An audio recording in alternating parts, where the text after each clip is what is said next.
just cancel the ride? What? What did you just do? Did you just... No. What did you do? It said the ride just ended. No. Wait, why did you do that? I didn't do anything. Maybe it's just your phone. No, you literally just canceled the ride. You're trying to get a free ride? No, I mean the service here around here sucks. No, I know this is an expensive ride, and you were just saying you couldn't afford it, so like you don't have to cancel. You can just ask me. I'll probably take it for free. I mean, but since you canceled it, like I'm not like you're trying to get a free ride, so it's not cool.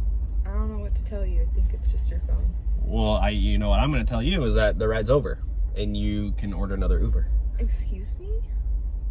What? Were you in like a cappella group? Like, excuse me? Yeah, so it's not cool that you did that. So you can like either get out and walk or take the bus, because you're going to get taking the bus. Well, you're getting banned from Uber because I'm reporting you. No, I'm not. I didn't do anything. Yeah. You're overreacting. I'm not overreacting. Are you gaslighting me? Why are you gaslighting me? You're like all my other exes. I'm not an ex. Or you're just like all my exes. Like all the girls are the same. I have an issue and then you gaslight me. It's like my feelings don't matter. Guys always think girls are just gaslighting them. What? It's because you guys are so insecure. No. You're manipulating. You're insecure. You're manipulating me.